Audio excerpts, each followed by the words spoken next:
이에 하늘에 있는 하나님의 성전이 열리니 성전 안에 하나님의 언약궤가 보이며 또 번개와 음성들과 우레와 지진과 큰 우박이 있더라. 하늘에 큰 이적이 보이니 해를 옷 입은 한 여자가 있는데 그 발 아래에는 달이 있고 그 머리에는 12별의 관을 썼더라. 이 여자가 아이를 베어 해산하게 되매 아파서 애를 쓰며 부르짖더라. 하늘에 또 다른 이적이 보이니 보라, 한 큰 붉은 용이 있어 머리가 7이요 뿔이 10이라. 그 여러 머리에 7 왕관이 있는데 그 꼬리가 하늘의 별 3분의 1을 끌어다가 땅에 던지더라.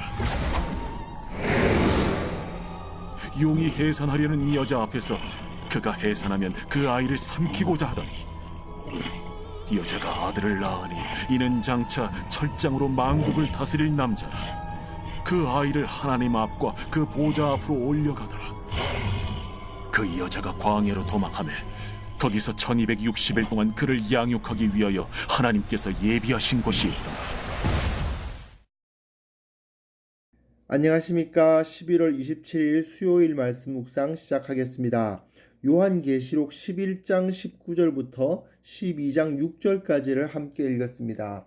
실은 어제 11장 19절은 다루었습니다만은 아무래도 오늘 다시 한번 묵상할 본문에 포함시켜서 다루는 것이 좋겠다 싶어서 11장 19절도 함께 읽었습니다.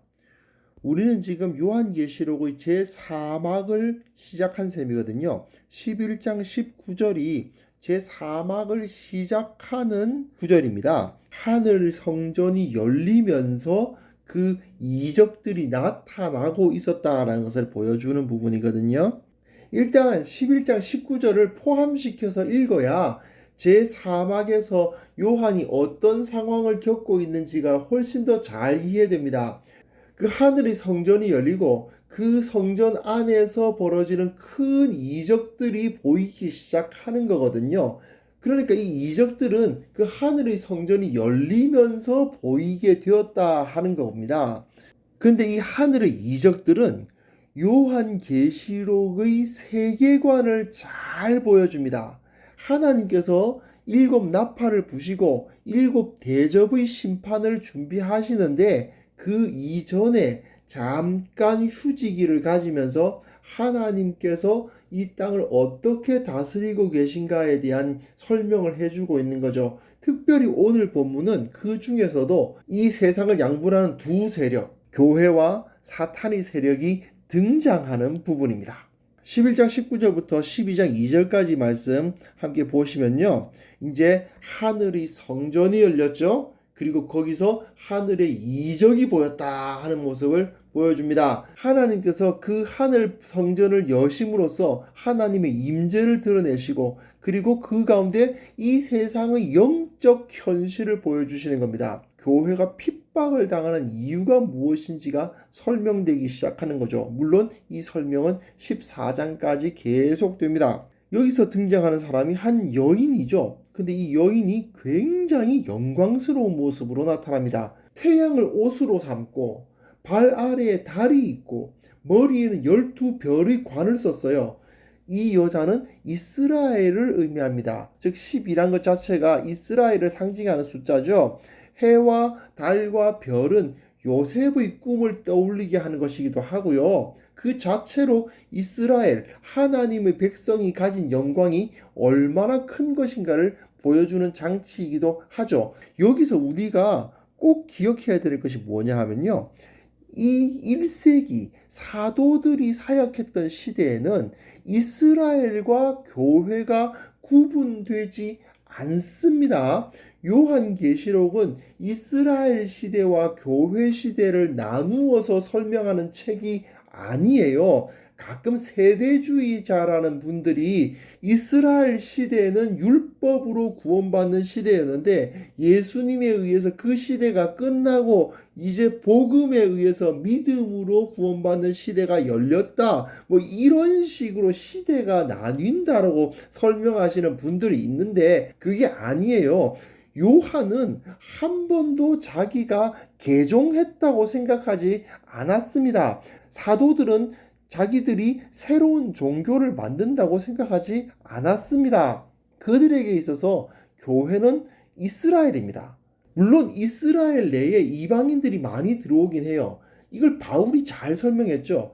이스라엘 가운데 하나님의 뜻에 맞지 않은 가지들이 가지치기를 당하고, 그리고 그 자리에 이방인들이 접붙여졌죠. 하지만 뿌리는 이스라엘이에요. 즉 이스라엘의 뿌리 위에 이방인들이 접붙여진 것이기 때문에 이것은 이스라엘입니다. 아무리 그 가운데 이방인들이 많이 들어왔어도. 그리고 그것은 곧 교회죠. 즉 이스라엘과 교회는 다른 게 아닙니다. 우리가 이 본문을 이해하기 위해서는 꼭 이 사실을 명심해야 됩니다. 안 그러면 이 여인이 구약의 이스라엘을 상징하는 것인지 신약의 교회를 상징하는지 모르겠다라는 그런 혼란이 생기게 돼요. 그런 혼란 가질 필요 없습니다.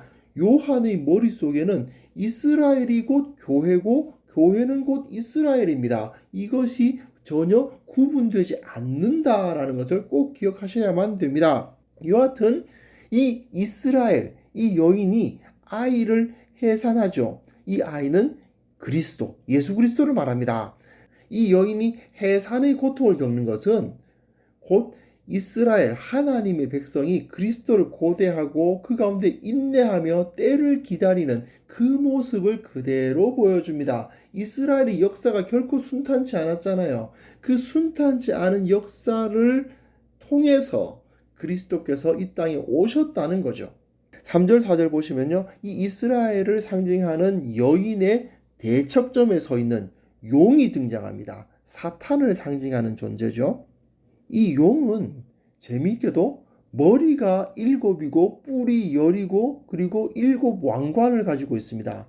그런데 이 7과 10은 보통 천지 만물, 온 세상을 상징하는 숫자거든요. 왜냐하면 하나님께서 천지를 7일 만에 창조하셨잖아요. 그래서 7은 온 땅을 다 포괄하는 의미의 상징수입니다. 그리고 10 역시도 꽉 찼다는 의미가 되어서 온 세상을 상징하는 경우가 많습니다. 그런데 7은 주로 긍정적인 의미로 하나님의 피조물이라는 차원에서의 세상이고 10은 부정적인 의미로 세상일 경우가 많아요.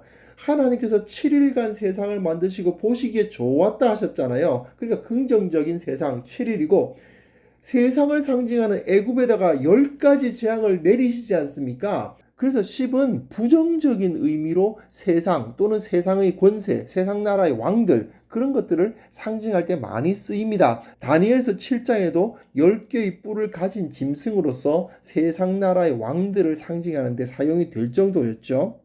이 용이 10개의 뿔을 가진 것은 그러니까 쉽게 해석이 됩니다. 이 세상의 권세를 가진 존재다라는 것을 이해하기가 쉽죠. 그런데 10개의 머리와 10개의 왕관을 가졌더라 하면은 해석하기가 아주 쉬운데 7개의 머리와 7개의 왕관을 가졌으니 이건 또 뭔가 싶은 생각이 듭니다.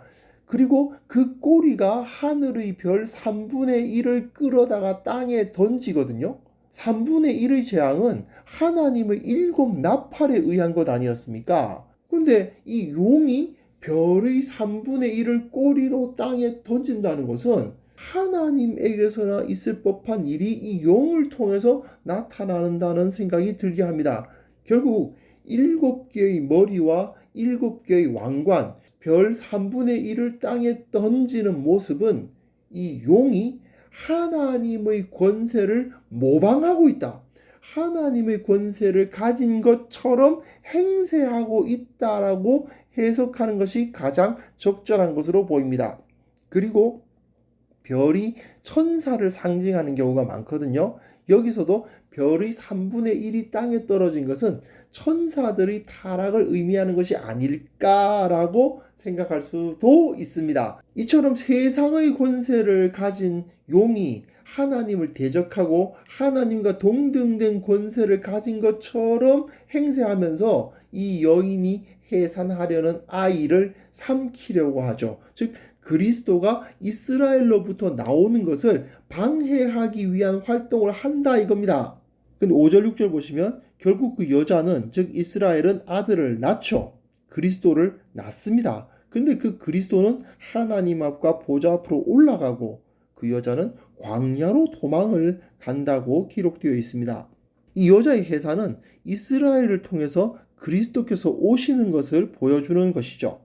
근데 하나님 앞과 그 보좌 앞에 이 아이가 올라가지 않습니까? 이건 그리스도의 승천을 보여주는 것이라고 보는 것이 가장 적절한 해석입니다. 예수님께서 부활하시고 승천하신 이후에 교회는 광야로 도망갑니다. 광야는 어떤 공간입니까? 고난의 공간이죠. 하지만 하나님께서는 그곳에서 교회를 양육하시는 장소를 마련하십니다. 1260일 동안 그곳에서 양육을 받는데요. 1260일은 42달이고요. 3년 반이에요. 이건 7의 절반이다. 그래서 제한된 시간을 의미합니다. 곧 이 광야 기간은 끝날 텐데 잠시 머무는 곳이다. 이런 의미입니다. 그래서 교회는 예수님께서 승천하신 이후로 고난의 시기를 겪는다라는 것을 보여줍니다. 여담인데요. 6절에 1260일 동안 그를 양육하기 위하여 되는데 가끔 이것 때문에 잘못 읽으시는 분들이 계세요. 이 그를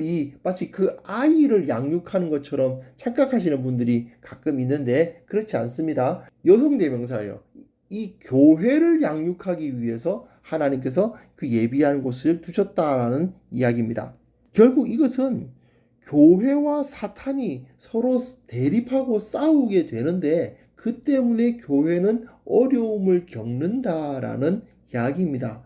이스라엘을 통해서 그리스도가 나셨고 또한 그 그리스도께서 다시 오실 때까지 교회는 광야의 삶을 살기도 하고 사탄의 괴롭힘을 당하기도 합니다. 하지만 하나님께서는 그 광야에서 그들을 보호하십니다. 요한은 지금 이걸 이야기하고 싶은 거예요.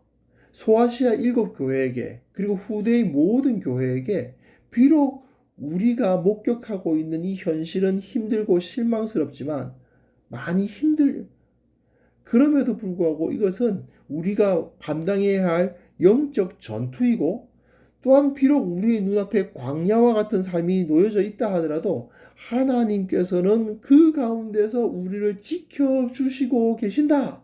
그걸 지금 말해주고 있는 것이죠. 사실 역사상 하나님의 백성이 하나님 앞에서 완벽했던 적은 거의 없습니다. 이스라엘의 역사 보십시오. 전혀 이상적이지 않죠. 하지만 하나님께서는 그 이스라엘을 보호하셨고 영광스러운 하나님의 백성으로 인정하셨고 그들을 통해서 그리스도를 보내셨잖아요. 현재 우리의 모습도 마찬가지입니다. 그리스도인으로서 내 개인의 모습이나 또한 공동체로서 이 교회의 모습이 이상적이지 않을 수 있습니다. 세상의 조롱과 핍박을 받고 있는 것으로 보입니다.